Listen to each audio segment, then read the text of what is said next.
ത്രിയേക ദൈവത്തിന് സ്തുതി. യേശുവിൽ സ്നേഹവന്ദനം.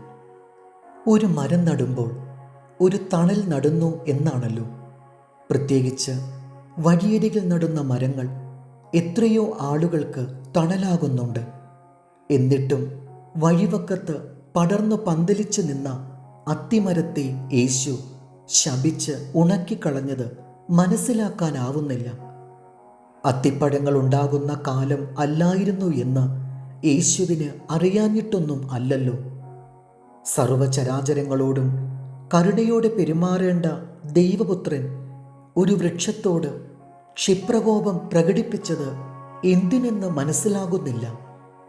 പിറ്റേന്ന് ആ വഴി ശിഷ്യരെയും കൂട്ടി നടക്കാനിറങ്ങുമ്പോൾ പത്രോസ് വിസ്മയപൂർവം പറയുന്നുണ്ട്, ഗുരു, നോക്കൂ, അങ്ങ് ശപിച്ച അത്തിമരം ഉണങ്ങിപ്പോയിരിക്കുന്നു. അപ്പോൾ യേശുവിൻ്റെ മറുപടി ശ്രദ്ധിക്കുക. വിശ്വാസപൂർവം നിങ്ങൾ പറഞ്ഞാൽ ഈ മരത്തോട് ചെയ്തത് മാത്രമല്ല, ഈ മലയോട് ഇവിടെ നിന്ന് കടലിൽ പോയി ചാടാൻ പറഞ്ഞാൽ അത് നിങ്ങളെ അനുസരിക്കും. തൻ്റെ ശിഷ്യരെയും ഭാവിയിൽ ശിഷ്യരാകാൻ പോകുന്നവരെയും ചില ആത്മീയ രഹസ്യങ്ങൾ പഠിപ്പിക്കുവാനാണ് അവൻ മരത്തോട് അങ്ങനെ ചെയ്തതെന്ന് അർത്ഥം. ചില ജീവിതങ്ങൾ വഴിയരികിൽ നിൽക്കാൻ നിയോഗം ലഭിച്ചവരാണ്. എല്ലാവരും ഏറ്റവും അധികം ശ്രദ്ധിക്കുന്ന ജീവിതങ്ങളാണല്ലോ വഴിയരികിലേത്.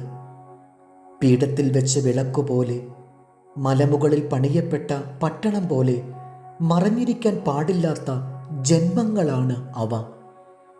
വഴിയെ കടന്നു പോകുന്ന ആർക്കും അരികിൽ വരാം.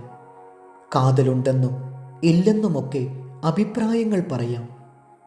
ആരുടെയും സ്വന്തമല്ലാതെ, ആരെയും സ്വന്തമാക്കാതെ, എന്നാൽ എല്ലാവർക്കും അവകാശപ്പെട്ട ജീവിതങ്ങളാണ് വഴിയരികിലേത്.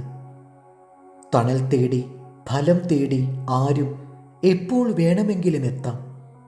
ഇപ്പോൾ സീസണല്ല, തിരക്കിലാണ് എന്നൊക്കെയുള്ള ബോർഡുകൾ ഈ മരത്തിനരികിൽ ആരും പ്രതീക്ഷിക്കുന്നില്ല. എത്ര ക്ലേശത്തിലാണെങ്കിലും തൻ്റെ ബുദ്ധിമുട്ടുകൾ മാറ്റിവെച്ച് അരികിലെത്തുന്നവരുടെ വിശപ്പകറ്റിയേ മതിയാകൂ. യേശു തൻ്റെ ശിഷ്യർക്കും ശിഷ്യരാകാൻ ഇറങ്ങിത്തിരിക്കുന്ന നാം ഓരോരുത്തർക്കും ശക്തമായ മുന്നറിയിപ്പുകളാണ് ഈ ചിന്തയിലൂടെ നൽകുന്നത്.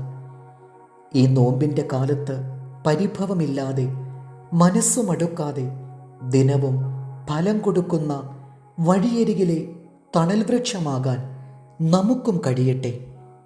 മത്തായി 7:16.